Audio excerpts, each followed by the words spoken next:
I've covered a million of them for over 30 years, and I've never spoken at one, never thought I would, and I'm so thrilled. I'm honored to be here. I really am. And I am. It's totally without shame and entirely with gratitude I'm standing here. And I can't believe I just spoke after Bobby Kennedy. It's so cool. So here we are at an enormous Donald Trump rally less than 2 weeks before the presidential election.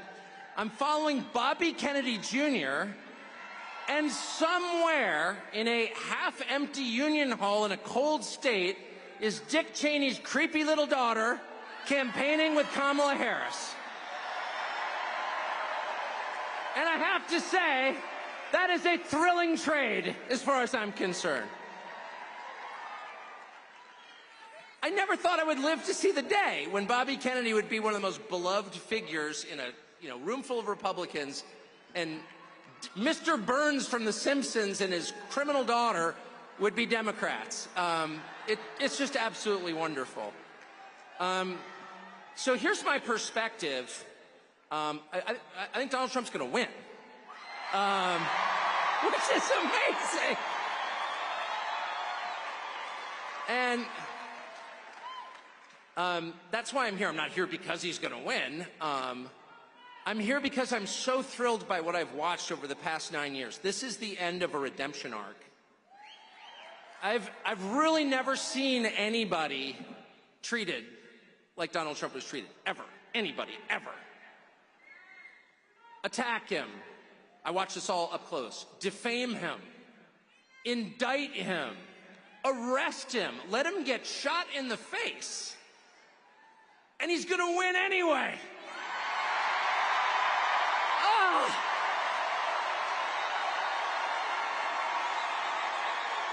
It is a triumph. It's a triumph. The phrase triumph of the human spirit has been turned into a cliche by the people who write movie posters, but it doesn't make it any less real. Donald Trump's victory will be a triumph of the human spirit. It will be a triumph of Americans over the machine that seeks to oppress them. It'll be a middle finger wagging in the face of the worst people in the English-speaking world who are our leaders. It will be a moral victory the size of which I never thought I would live to see. And it's essential. It is so important that that happens for a couple of reasons, and here's what they are. The first is to dissolve for all time, for the world to see, the primary lie about Donald Trump, which is that only freaks and misfits like him. That's a lie. And they've been telling that lie since the second he came down that escalator 9 years ago. If you like that, there's something wrong with you. You're the only person you know who likes that. You're a freak. Be ashamed. Do not talk about Donald Trump in public. Don't wear his dangerous little red hat. And if you're in the media, how dare you speak to him? And that was a lie from day one. It was a big lie. It was January 6th is an insurrection. What? It's the kind of lie that they tell relentlessly. They punish anyone who contradicts the lie because it is so preposterous it can only be upheld through force. And in the last 3 months, we have seen that lie dissolve like the Wicked Witch of the West under a bucket of water. Look around. Is this a room full of freaks and misfits? No, it's not. This is a room full of people who love their country enough to obey its laws, who sincerely believe in its founding precepts, who pay their taxes, who go to work. The ever-shrinking percentage of Americans who work a 40-hour week, who expect nothing from the system, and who have given their lives for the system, who are born in this country and plan to die here. And they're the most mistreated group in this nation, and they're also the biggest group in this nation. They're not some weird subculture of MAGA. They're America itself. And the only people who are denying that are the freaks and the misfits, who it turns out are themselves a tiny, bizarre minority, a cult, who have controlled the rest of us through fear and aggression. And that has ended. And it has ended thanks to the heroic stand that a couple of individuals have taken, first among them Elon Musk. Elon Musk, who single-handedly saved the First Amendment to the Constitution, which, let me remind you, is not just a feature of America, it's the basis of America. It's the First Amendment for a reason. It's what separates the free from the enslaved. Slaves are not allowed to say what they think. Free men have God-given right to do so and will. And this is the only country on earth in which that is guaranteed. And without Elon Musk, it wouldn't be, because he stands alone as the owner of a media platform that is still open. There's only one, and it's X. It's foreign-born Elon Musk. And then for him to come out, and by the way, just for the record, I've taken not $1 from Elon Musk, okay? It's not a paid advertisement, it's just an observation. And this is heartfelt gratitude. And when you see the richest man on planet Earth stand up there in a T-shirt and start jumping around on stage, he's also one of the biggest federal contractors. People say, oh, he's got FU money. No, it's just the opposite. There is no such thing as FU money. The more money you have, the more vested you are. There's only FU poverty, actually, is the truth. And Elon Musk has more to lose than any living American by taking the position that he did, and he did it anyway. And so what's the message? If the person who's created the most, not just piles of cash, he's not Larry Fink, he's not worshiping money like our finance class, he's building things. And if that guy is for Donald Trump, and not only not ashamed of it, he's jumping around in a T-shirt, I can see his belly button, he's so excited, then maybe I'm not alone. Maybe I'm not the freak. Maybe what you're really watching is the tyranny of MSNBC, a channel with virtually no viewers, a channel on which almost every single person has a personal life so grotesquely weird, if you knew the details, you'd call for their arrest. That's just true.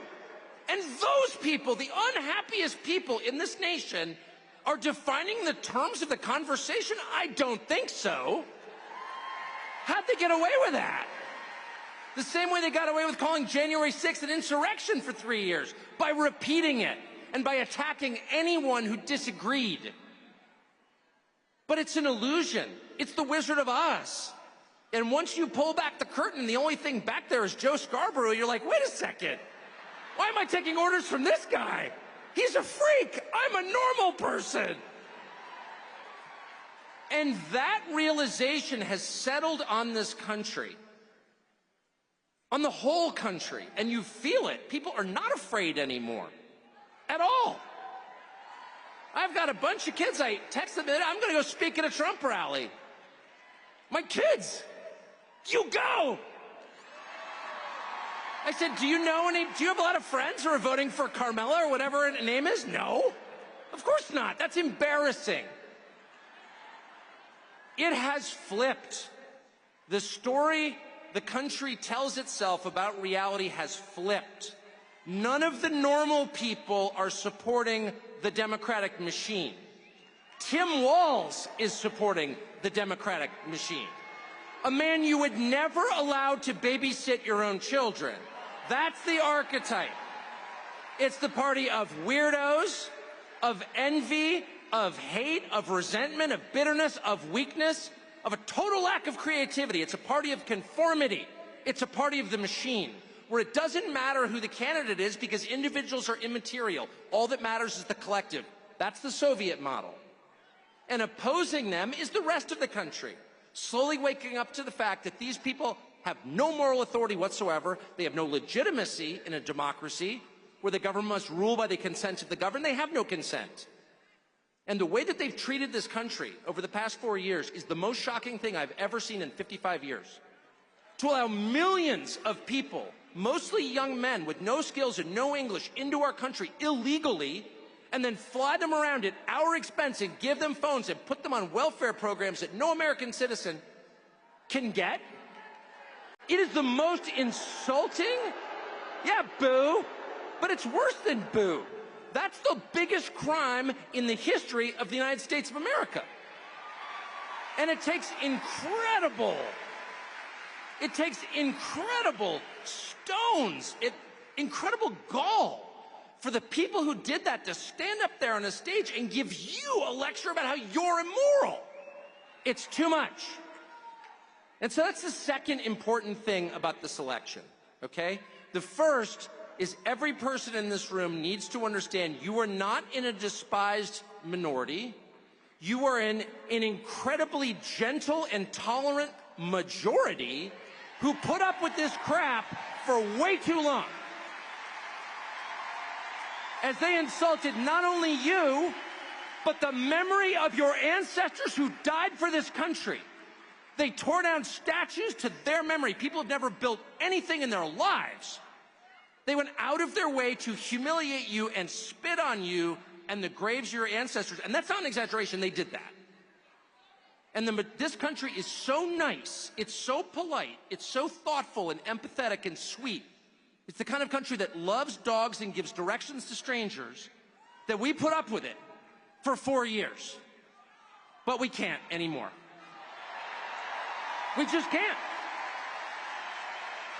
And we can't for two reasons. The first reason that we can't put up with it for one more minute is because it's just not justice. It's not. It's not justice. It's unfair. You cannot reward the most parasitic, useless, violent, nasty, aggressive people in your country. You can't make them the richest. You just can't. It's just wrong.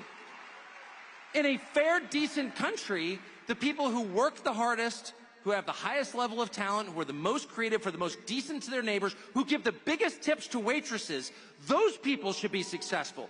Those people should be revered. It shouldn't be Larry Fink. Are you joking? Kamala Harris shouldn't have a job.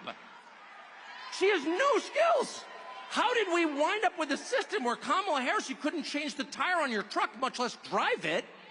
How did she wind up at the top of the pyramid? And then once she's there, she lectures you like you did something. It's too much. You can't allow that. It's an offense against the truth, against reality, and against justice itself. And the second reason you can't allow it is very familiar to anyone who has children, which is if you allow it, you will encourage more of it. If you allow people to get away with things that are completely over the top and outrageous, if you allow your 2-year-old to smear the contents of his diapers on the wall of your living room, and you do nothing about it, if you allow your 14-year-old to light a joint at the breakfast table, if you allow your hormone-addled 15-year-old daughter to like slam the door of her bedroom and give you the finger, you're going to get more of it. And those kids are going to wind up in rehab. It's not good for you, and it's not good for them. No. There has to be a point at which dad comes home.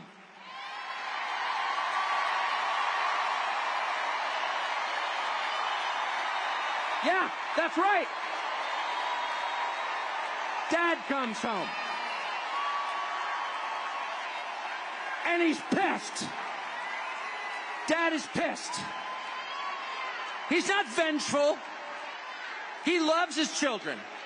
Disobedient as they may be, he loves them. Because they're his children, they live in his house. But he's very disappointed in their behavior. And he's going to have to let them know. He's going to have to get to your room right now and think about what you did. And when dad gets home, you know what he says? You've been a bad girl. You've been a bad little girl, and you're getting a vigorous spanking right now. And no, it's not going to hurt me more than it hurts you. No, it's not. I'm not going to lie. This is going to hurt you a lot more than it hurts me. And you earned this. You're getting a vigorous spanking because you've been a bad girl. And it has to be this way. It has to be this way because it's true. And you're only going to get better when you take responsibility for what you did. That's not said in the spirit of hate. It's not said in the spirit of vengeance or bigotry. Far from it. It's said in the spirit of justice, which is the purest and best thing there is. And without it, things fall apart. The Democratic Party machine, and notice I'm not beating up on Kamala Harris, who's just a hapless victim who happened to be there in the right color, so they grabbed her. Tim Walz, they needed some, whatever Tim Walz is. They needed a weak man, because it is the party of weak men and unhappy women. One of which leads to the other, by the way. Where you find weak men, you will inevitably find unhappy women. Sorry. And they make them on purpose. They weaken the men to drive the women insane, to have the most consistent voting bloc ever in the history of politics. Unhappy women, made unhappy by weak men. But it could be anybody. It could be anybody. Kamala Harris is just a stand-in. She's a cardboard cutout. She has a soul. God created her. I'm not attacking her humanity. But there's nothing there. It doesn't matter. If it wasn't Kamala Harris, it would be, I don't know, Pete Buttigieg or whatever. Who are these people? It doesn't matter. They're the cutouts. They work for the machine. They're totally dispensable. They're replaceable. And they need to have limits set for them. And so on Election Day, and I sincerely believe Donald Trump's going to win. And if I thought he was going to lose, I'd be here anyway, by the way. I would. In fact, I would have been here earlier if I thought he was going to lose, just to make the point. I mean it. I don't like people who jump on the winning train, okay? I think Donald Trump's going to win.